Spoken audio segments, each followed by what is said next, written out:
السلام عليكم ورحمة الله، مرحبا بكم في قناة مطبخي الصغير. كنتمنى تكونوا على خير ان شاء الله. اليوم غادي نحضر معكم كما كتشوفوا 4 وصفات بسبانخ او لي زيبيناغ معروفين بالفيتامينات اللي فيهم ومتوفرين في هذا الوقت كيكونوا موجودين.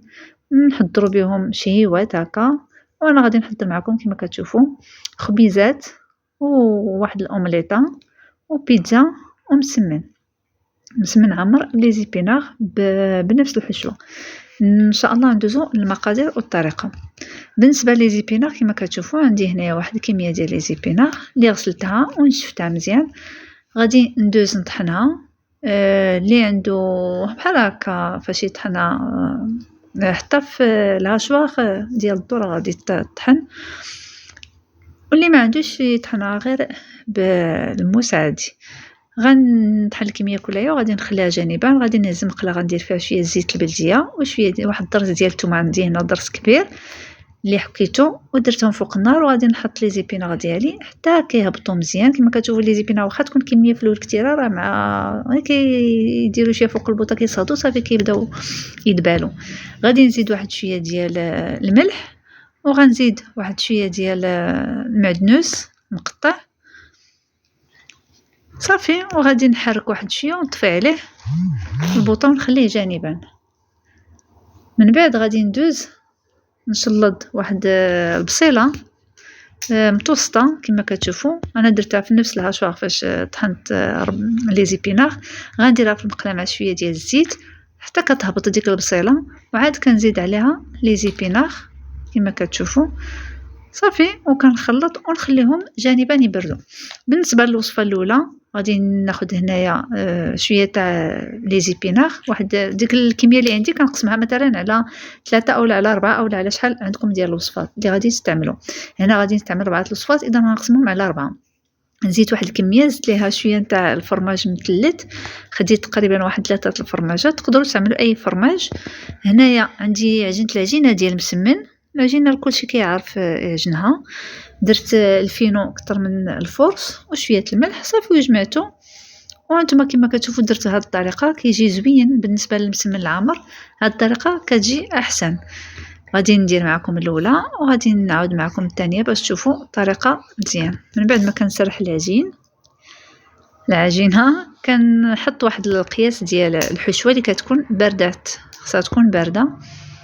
وكنتما كما شفتوا الطريقه راه معروفه الطريقه، يعني ماشي وسهله، كتجي سهله بالنسبه للمسمن اللي عامر صافي. من بعد ما غادي نسرح كما شفتوا درت الكميه اللي عندي. غادي نهز اول وحده غادي نديرها في المقله.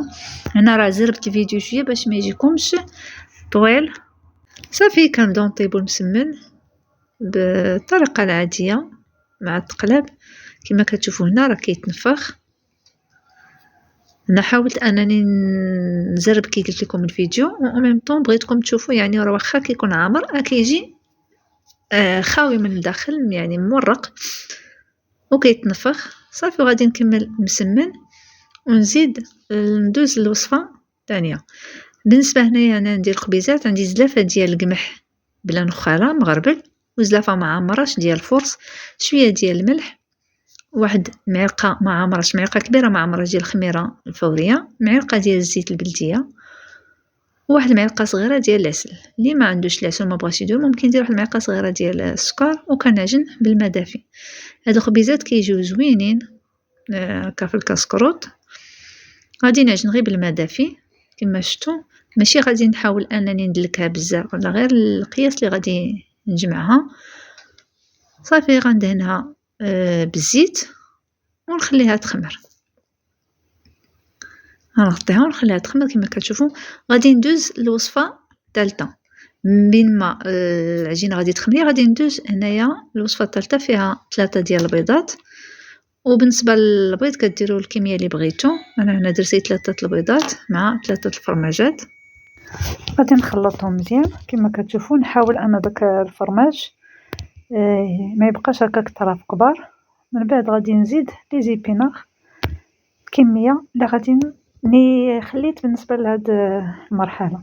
خديت مقله دهنتها بالزيت البلديه وحطيتها حتى سخنات. من بعد خويت فيها الخليط وغنحطو على نار مهيله وغنغطيه حتى كتحمر لينا من التحت وكيطيب وكنقلبوه وكنعاود نردو تاني فوق البوطة حتى يطيب التحت ديالو وعاود كنردو. هنا كي شفتو درت ليه شويه تاع الفرماج وشويه الكاشير محكوك وخليتها. بالنسبه للعجينه من بعد ما كتخمر لينا مزيان كما تشوفوا غادي نقطعها، غادي نقسم هاد العجينه على جوج، النص غنخرج منها 6 الكويرات كما كتشوفوا والنص الاخر غنخليه. بالنسبه لهادو انا فرشت الورق ديال الطبخ اللي غادي نحط فيه هاد الخبيزات في الفران. هنا كنت بغيت نحطها واسعه مع كبيره ما قدرت لياش هنايا، داكشي باش حطيت غير الورق حتى نصور عاد نحطها فوق في الطاوه. كناخذ كاس كندهنو بالزيت كما كتشوفوا وكنضغط عليه بهاد الخبيزات، كنضغط عليه مزيان وكنعاود نحلهم شويه انا بصباعي هكا كما كتشوفوا باش تجيني واسعه شويه ما يكونش العجينه في الجناب بزاف. كندير نفس الطريقه البقيه ديال العجين صافي. وكنحط كما شفتوا الحشوه ديال لي زيبينار، كنحط شويه تاع الزيتون، تقدروا تحطوا اللي بغيتو يعني تقدروا تزوقوا بلي بغيتو زيتون كحل الطون، انا بغيتهم يبقاو غير هكا كيعجبوني غير هكا.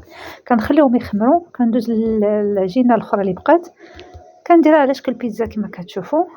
سرحتها تكيتها بالفرشيطه وزدت ليها ودهنتها بالمطيشه. كنسرحها مزيان كما قلت لكم مطيشه، كنديرها مطيشه ديال عيشه من السما خاصه بالبيتزا، وكنحط الحشوه اللي بقات ليا كنسرحها مزيان حتى هي. وهنا تقدروا تزيدوا اي حاجه بغيتو، انا زدت شويه الفلافل حمراء وصفراء فقط، تقدروا تزيدوا الطون، تقدروا تزيدوا اللي بغيتو، كيبقى لكم اختياري. هنا من بعد الخبيزات ما خمروا ليا غندهنهم غير بالزيت، الزيت البديه فقط، وغادي ندير الجنجلان ما دهنتهمش بالبيض. كنفضل ندهنهم هكا تيبغيهم يبقاو غير بحال الخبز ديال عادي بحال الخبز تاع الفران تاع الدار. هنا من بعد ما قربوا يطيبوا درت عليهم شويه ديال الفرماج ودخلتهم الفران صافي. كما كتشوفوا البيتزا من بعد ما هي راه فاش دخلتها الفران درت ليها الفرماج مني طابت ودخلتها حتى داب الفرماج صافي وخرجتها. وهنا كما كتشوفوا هما الخبيزات من بعد ما كيخرجوا كيجيو رطبين، عرفتي كيجيو رائعين، خصوصا الا حطيتو الزيتون ولا الجبن ولا يعني كيجيو زوينين. هنايا المسمن كيجي مورق، وهذه الخبيزه ديال البيض كتجي زعما خفيفه، غير هذه بوحدها راه كتشبع، غير هذه بوحدها كما كتشوفوها كتجي بنينه بواحد المذاق زعما كنتمنى تجربوهم. وهنا كما كتشوفوا البيتزا حتى هي، وتقدروا كما قلت لكم البيتزا تزيدوا اللي بغيتو. هادو هما الوصفات بربعه. هنايا نتوما تشوفوا معايا انا مسمن قطاطا كي كتبان مورقه وبالحشوه والله الا كتجي بنينه. هادو هما الوصفات، نتمنى انهم يعجبوكم، وإلا عجبتكم قناتي ديروا جيم وشاركوا وفعلوا الجرس باش يوصلكم الجديد. استودعكم الله.